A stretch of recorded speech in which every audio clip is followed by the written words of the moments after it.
Hello students, আশা করছি ভালো আছো। আজকে আমি গ্রাফ অ্যান্ড চার্টের উপর ক্লাস দিব। তো ক্লাসের শুরুতেই জেনে নেই গ্রাফ এবং চার্ট বিষয়টা কি। দেখো, বাস্তব তথ্যের আলোকে একটি গ্রাফ কিংবা চার্ট দেওয়া থাকবে। গ্রাফ চার্টগুলোর বিভিন্ন উৎস যেমন পত্রপত্রিকা, ম্যাগাজিন, বইপত্র কিংবা ইন্টারনেট থেকে নেওয়া হবে। এ ধরনের বর্ণনায় সাধারণত বর্ণনা ভঙ্গি নয়, বরং ভাষা হবে এক ধরনের তুলনামূলক ধাঁচের, অর্থাৎ কম্পারেটিভ একটা রাইটিং হবে, একটার সাথে আরেকটা তুলনা করবে, ইনক্রিজিং বা ডিক্রিজিংয়ের বিষয়টা। এক্ষেত্রে the graph or the chart shows that, যে বিষয়গুলো তুমি লিখবে যেইভাবে বা যেই স্টাইলে গ্রাফটা তোমার লিখতে হবে, the graph or chart shows that steady rise, there is a change in, the survey explains ইত্যাদি ধাঁচের ফ্রেজাল বর্ণনা থাকবে। এছাড়া গ্রাফ চার্টের সমাপ্তিসূচক মন্তব্য অর্থাৎ কনক্লুডিং রিমার্ক থাকা বাধ্যতামূলক। প্রশ্নপত্রে প্রদত্ত ওয়ার্ড লিমিট অনুযায়ী গ্রাফ চার্টটি লিখতে হবে, অর্থাৎ গ্রাফ চার্টের একটা নির্দিষ্ট ওয়ার্ড লিমিট দিয়ে দিবে, সেই ওয়ার্ড লিমিট তোমাকে ফলো করতে হবে। আর গ্রাফ চার্ট যেন এইচএসসির এটা নাম্বার 10, কোশ্চেন নাম্বার ফার্স্ট পেপারের কোশ্চেন নাম্বার 10, এবং এর মার্কসও কিন্তু 10। তাহলে চলো আজকে আমরা একটা গ্রাফ সম্পর্কে আলোচনা করি।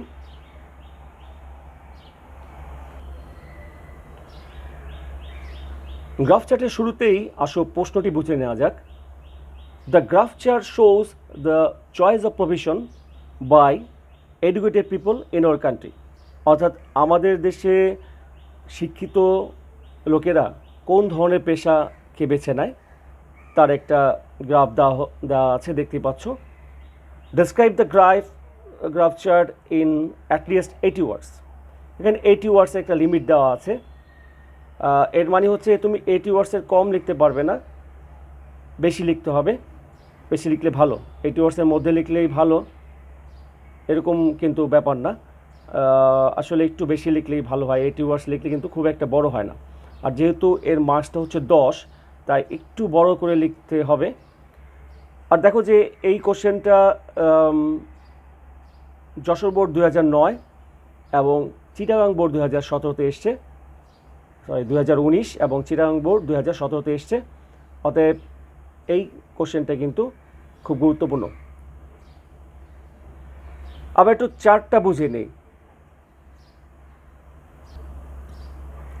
দেখো, গ্রাফ চার্টের 6টি কলাম আছে এবং বাম পাশে পার্সেন্টেজ দেওয়া আছে 0 থেকে 70% পর্যন্ত। আর আমরা এখন দেখব যে কোন কোন প্রফেশনের লোক কত পার্সেন্ট আছে। শুরুতেই দেখো, ফার্স্ট ফার্মিংয়ে আমরা দেখতে পাচ্ছি 10%, বিজনেসে 20%, গভর্নমেন্ট জব অর্থাৎ সরকারি চাকরিতে সবচেয়ে হায়েস্ট 60%, রিসার্চ ওয়ার্ক অর্থাৎ গবেষণামূলক কাজের 10%, ব্যাংকিংয়ে আছে 40%, এটা কিন্তু সেকেন্ড হায়েস্ট। আর লাস্টে টিচিংয়ে আছে 30%, এটা থার্ড হায়েস্ট। এই ছিল মূলত চার্টের অবস্থা বা পরিচিতি। তাহলে আমরা এই চার্টটা আসলে কীভাবে লিখব পরীক্ষায় সেটা আমি তোমাদের দেখাচ্ছি। The graph shows the choice of profession by different educated people in our country, অর্থাৎ এই গ্রাফটি শো করছে আমাদের দেশে শিক্ষিত জনগণ কী কী পেশায় অংশগ্রহণ করে বা নেয়। The graph shows the farming is chosen as a profession by 10% educated people, অর্থাৎ গ্রাফ দেখাচ্ছে যে আমাদের দেশে 10% মানুষ ফার্মিংকে অর্থাৎ কৃষিকে তাদের পেশা হিসাবে বেছে নেয়। এটা অবশ্য আমাদের জন্য একটু দুঃখজনক ব্যাপার, যেহেতু আমাদের কৃষিপ্রধান দেশ, সেক্ষেত্রে ফার্মিংটাকে আরও বেশি নেওয়া উচিত ছিল, তাই না? কিন্তু দেখা যাচ্ছে মানুষ বিশেষ করে শিক্ষিত জনগণ কৃষিতে খুব একটা যেতে চায় না। নেক্সট দেখো, then comes the business profession and it is chosen by 20% educated people, এবং 20% লোক যারা ব্যবসাকে তাদের পেশা হিসাবে নেয়। The percentage of people preferring government job is really surprising, 60% educated people like government jobs. হ্যাঁ, আমাদের চার্টের সবচেয়ে লম্বা কলম যে দেখতে পাচ্ছ, সবচেয়ে হাইয়েস্ট রেট হচ্ছে 60%, এবং এটা হচ্ছে গভর্নমেন্ট জব। তো দেখা যাচ্ছে যে এই পুরো চার্টে যে গভর্নমেন্ট জবে সবচেয়ে বেশি মানুষ পছন্দ করে বর্তমানে শিক্ষিত জনগণ, তারা 60% দেখতে পাচ্ছি আমরা গভর্নমেন্ট জব তারা পছন্দ করছে। But it is a matter of sorrow that, কিন্তু এটা দুঃখের বিষয় যে only 10% people choose research work, শুধুমাত্র 10% লোক যারা রিসার্চ ওয়ার্ক মানে কি বলতো, একটু আগে বললাম, হ্যাঁ গবেষণামূলক কাজ, মাত্র 10% ব্যক্তি যারা গবেষণামূলক কাজে অংশগ্রহণ করে। এটা কিন্তু দেখতে পাচ্ছ যে ফার্মিংয়ের মতোই, ফার্মিং যেমন 10% ছিল, এখানেও 10%, সবচেয়ে লোয়েস্ট রেট আমাদের এই চার্টের মধ্যে। Banking profession holds the second position, that is 40%। পরবর্তীতে ব্যাংকিং প্রফেশন দেখো, ব্যাংকিং প্রফেশন 40%, অর্থাৎ 40%, শতকরা 40% লোক তারা ব্যাংকিংটাকে তাদের প্রফেশন হিসাবে পছন্দ করে। Then come the teaching profession, এরপর টিচিং প্রফেশনের দিকে আসো, which is chosen by 30% educated people. অর্থাৎ আমাদের এই যে চার্টের সর্বশেষ যে কলামটা আমরা দেখতে পাচ্ছি, টিচিংকে তাদের পেশা হিসেবে নিচ্ছে, অর্থাৎ শিক্ষিত জনগণ পেশা হিসেবে নিচ্ছে কত পার্সেন্ট? 30%, যেখানে কিন্তু banking 40%, government job highest 60%।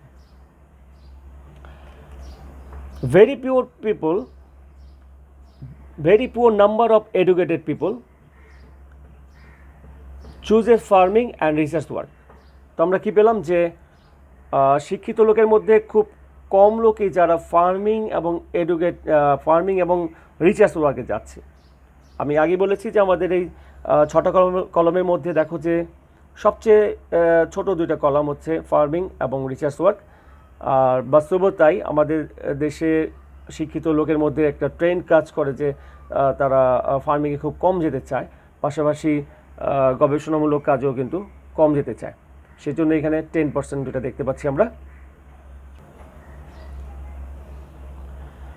So from the graph it is clear that most of the educated people are running after jobs, especially government jobs, instead of becoming employed by doing farming or business।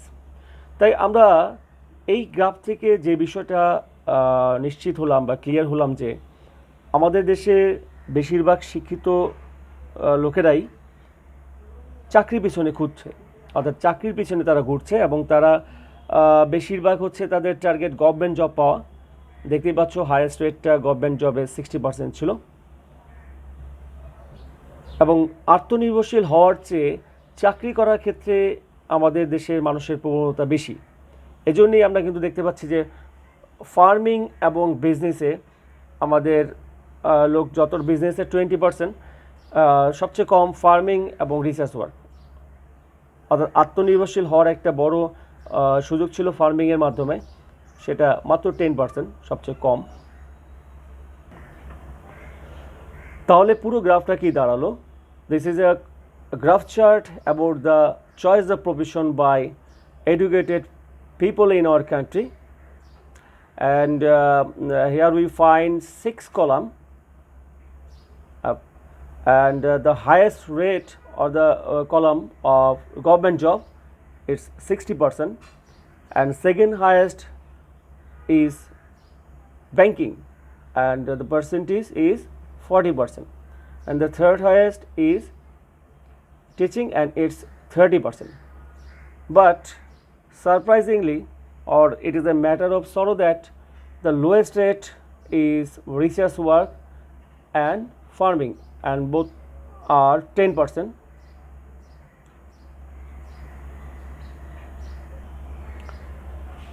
তাহলে আমরা এই গ্রাফে কি দেখতে পেলাম, যে আমাদের দেশের শিক্ষিত লোকের সবচেয়ে বেশি পছন্দের চাকরি হচ্ছে বা কাজ হচ্ছে গভর্নমেন্ট জব 60%, এবং সবচেয়ে কম হচ্ছে ফার্মিং এবং রিসার্চ ওয়ার্ক, এবং পরবর্তীতে এরপরেই অর্থাৎ গভর্নমেন্ট জবের পরেই আছে ব্যাংকিং, তারপর টিচিং এবং তারপর বিজনেস।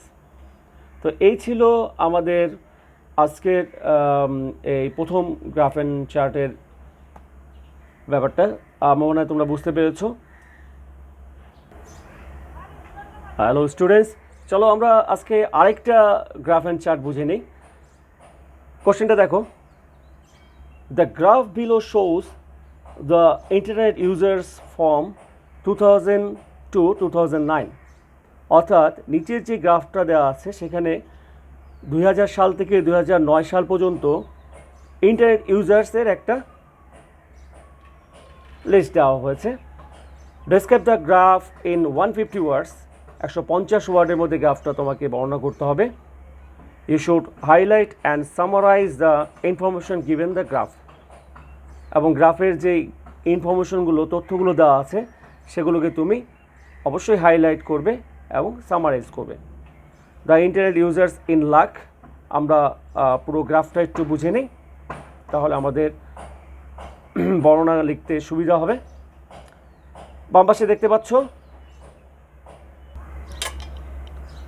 দেখো যে এই সংখ্যাগুলো লাখ নির্দেশ করছে। 2000 সালে আমরা একটু গ্রাফটা পরিচিত হইনি। 2000 সালে 0.003 লাখ পিপল ইন্টারনেট ইউজ করতো। 2002 সালে 1.5, 2003 সালে 2.43, 2005 সালে 3 লাখ, অ্যান্ড 2007 সালে 5 লাখ, 2008 সালে 5.56, এবং 2009 সালে 6.17 লাখ পিপল ইন্টারনেট ইউজ করতো। তাহলে আমরা একটু বর্ণনা দেখি যে কিভাবে লেখা যায়। চলো তাহলে ইন্টারনেট ইউজার্সের এই যে গ্রাফটা, তার বর্ণনা কিভাবে লিখব সেটা শুরু করি। The graph is about the internet users from 2000 to 2009. এই গ্রাফটা হচ্ছে 2000 থেকে 2009 সালের যে ইন্টারনেট ব্যবহারকারী তাদের একটা পরিসংখ্যান। The column graphs indicate different number of internet users. এখানে বিভিন্ন সংখ্যার ইন্টারনেট ব্যবহারকারী দেখা যাচ্ছে।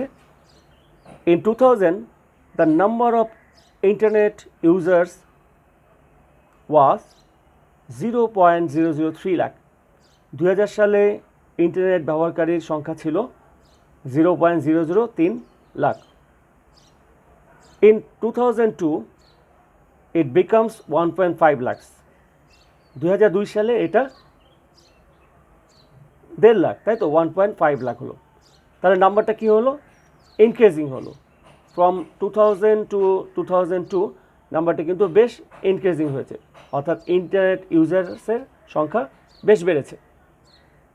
In 2003, the number increased and it becomes 2.43 lakh.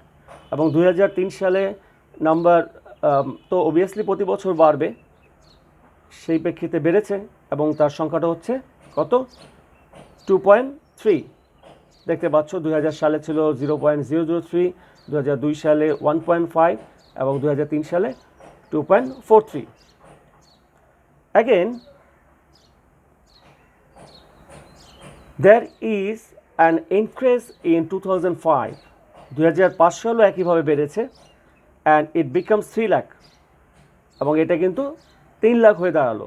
যেখানে 2003 সালে ছিল 2.43, অর্থাৎ 2.5 লাখের কম, সেটা 2005 সালে হয়ে দাঁড়ালো 3 লাখ। ইন 2007 সালে কী হলো দেখি, বিকাম 5 লাখ। অর্থাৎ 2007 সালে 2005 সালের থেকে কত বেড়েছে, 2 লাখ বেড়েছে,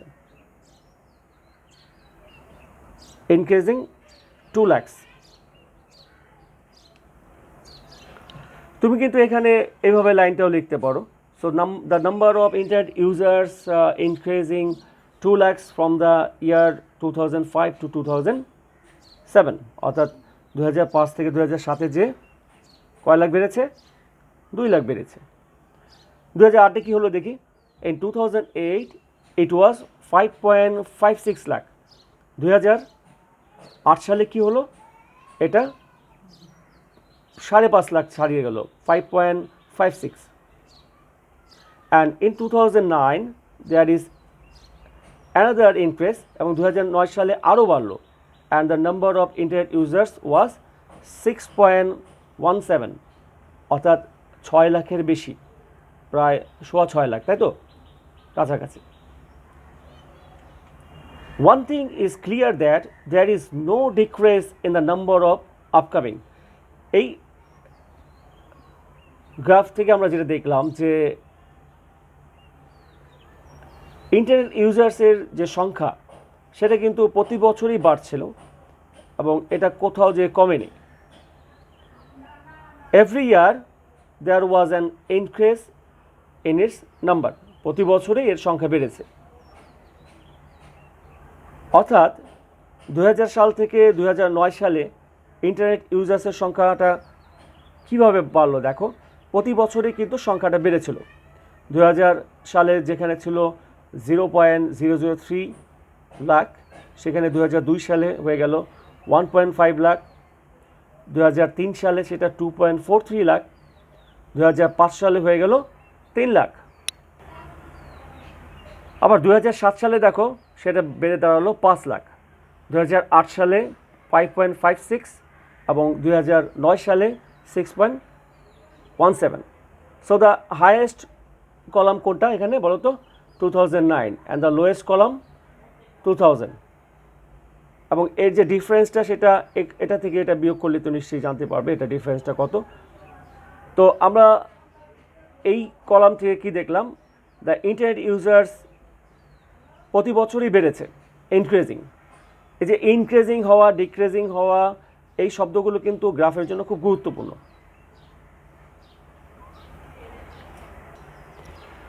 তাহলে প্রিয় শিক্ষার্থীবৃন্দ, কলাম চার্ট নিয়ে আমার আজকের ক্লাস এই পর্যন্তই। কলাম চার্ট তো জানো যে একটা বা দুইটা চার্ট শিখলে প্রায় সবগুলোই পারা যায়। আমি পরবর্তী ক্লাসে পাই চার্ট নিয়ে আলোচনা করব এবং একটা বা দুইটা পাই চার্ট দেখলে তোমার আর পাই চার্ট নিয়ে কোনো সমস্যা থাকবে না। তাহলে গ্রাফ অ্যান্ড চার্ট নিয়ে কোনো কিছু জিজ্ঞেস করা থাকলে অবশ্যই আমাকে জিজ্ঞেস করতে পারো। আজকের ক্লাস এই পর্যন্তই। সবাই ভালো থাকবে, সামনের ক্লাসে আবার কথা হবে। Thank you.